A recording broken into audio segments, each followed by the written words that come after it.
Hello दोस्तों, petrol और diesel हमारी ज़िंदगी में कितना महत्वपूर्ण है मुझे ये चीज़ बताने की ज़रूरत नहीं है। इसलिए अगर आप जानना चाहते हैं कि पेट्रोल और डीजल कैसे बनता है तो इस वीडियो को बिना स्किप किए पूरा देखिए। दोस्तों, क्या आपको पता है 1 लीटर पेट्रोल का रेट 31 रुपये 82 पैसे होता है, जो कि हमारे पास आते आते मतलब कि पेट्रोल पंप पहुंचते पहुंचते उसका रेट 100 रुपये के आसपास हो जाता है। तो जानते हैं रेट में इतना डिफरेंस क्यों होता है? तो सबसे पहले रेट का डिफरेंस जानने से पहले हमें ये जानना पड़ेगा तेल का उत्पादन कैसे होता है, कहाँ पे बनता है और कैसे हमारे पास पहुंचता है। अगर हम बात करें तेल का उत्पादन सबसे ज्यादा कहाँ होता है तो वो है वेनेजुएला, जो कि अमेरिका का एक देश है, जहाँ पे एक रिपोर्ट के अनुसार 30,230 करोड़ बैरल का स्टोरेज है।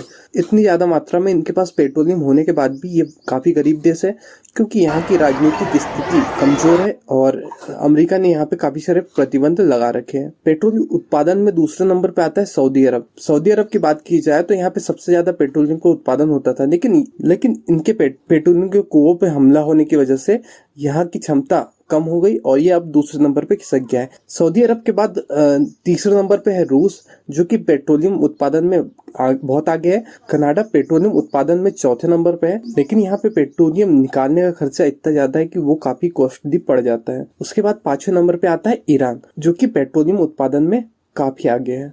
ऐसा नहीं है कि इंडिया में पेट्रोल नहीं निकलता है। इंडिया के असम डिगबोई में और मुंबई हाई में हमारे यहाँ पे भी पेट्रोल मिलता है, लेकिन उतनी मात्रा में नहीं मिलता है। मतलब कि हमें चाहिए 1 गिलास और 1 बूंद पानी मिल पाता है।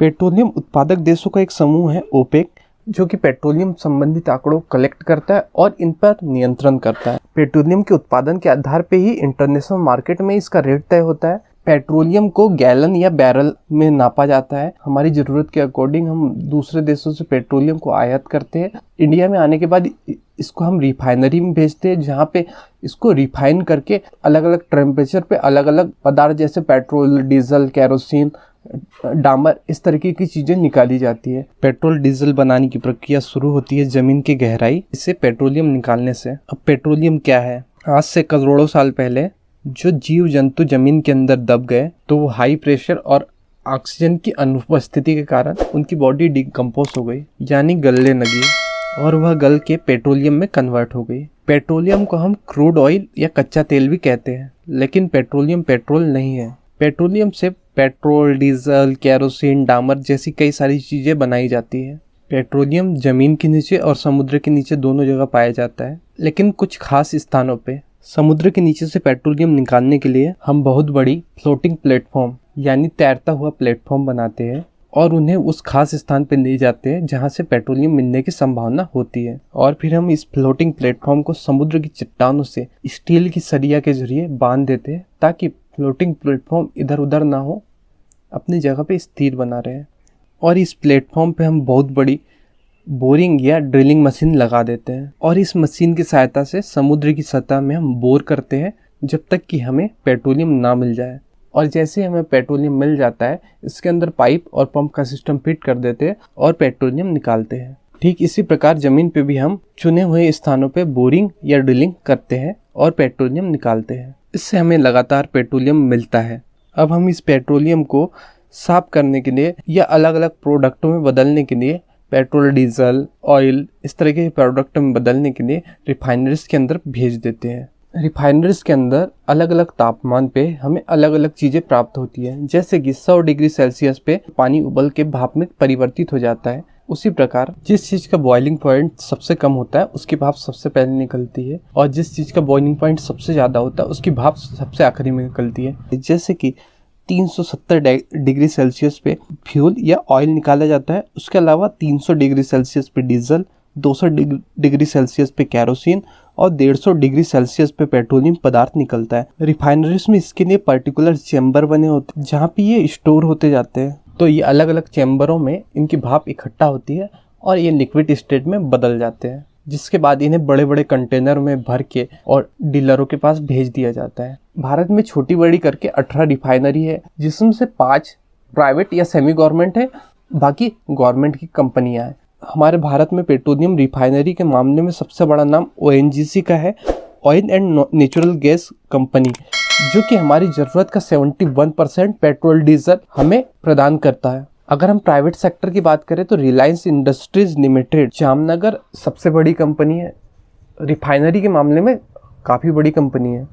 अगर हम बात करें पेट्रोल की रेट की तो रिफाइन होने के बाद पेट्रोल का 1 लीटर पेट्रोल का रेट 31 रुपये 80 पैसे होता है, जिसके बाद राज्य सरकार और केंद्र सरकार इस पे टैक्स लगाकर अपना अपना खजाना भरती है। सेंट्रल गवर्नमेंट इस पे 33 रुपये का टैक्स लगाती है और स्टेट गवर्नमेंट इस पे 20 रुपये का टैक्स लगाती है। कुल टोटल 53 रुपये 51 पैसे इस पे टैक्स लगता है। उसके बाद में टैक्स लगने के बाद ये पेट्रोल, जिसके बाद पेट्रोलियम पदार्थों को ट्रांसपोर्ट किया जाता है और डीलरों के पास पहुंचाया जाता है। डीलरों के पास पहुंचाने के बाद डीलर एजेंट के पास इसे देता है, मतलब कि पेट्रोल पंपों को बांटता है, जिसके बाद इस पे ट्रांसपोर्ट, डीलर चार्ज और एजेंट चार्ज भी अलग से इंक्लूड होता है। ये सब चार्ज लगने के बाद हमें पेट्रोल पंप पे 100 रुपये लीटर के आसपास मिलता है।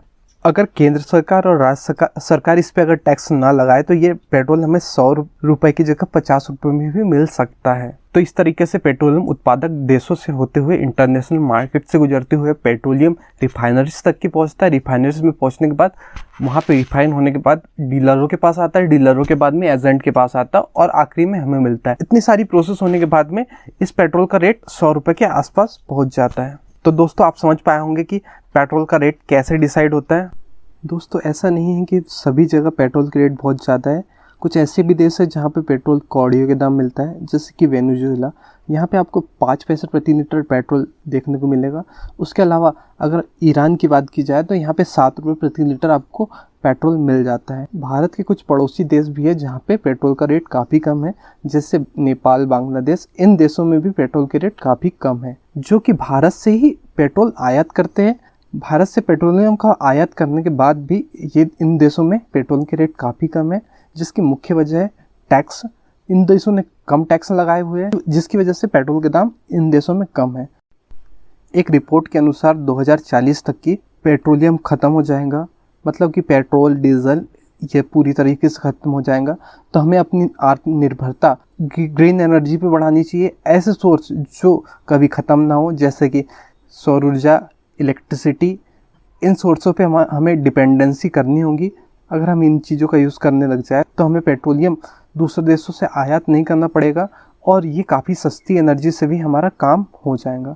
अगर हम इन सोर्सेज का बड़े लेवल पे यूज़ करते हैं तो हमारी डिपेंडेंसी जो पेट्रोल डीजल पे अभी है ये ख़त्म हो जाएंगी और हम काफ़ी सारी विदेशी मुद्रा बचा पाएंगे। आई होप आप समझ पाए होंगे कि पेट्रोल का रेट हमारे पास पहुँचते पहुँचते इतना क्यों हो जाता है। अगर आपको वीडियो अच्छी लगी हो लाइक कर दीजिए, अपने दोस्तों से शेयर कर दीजिए और चैनल को सब्सक्राइब करके नोटिफिकेशन बेल जरूर दबा दीजिए। Thank you.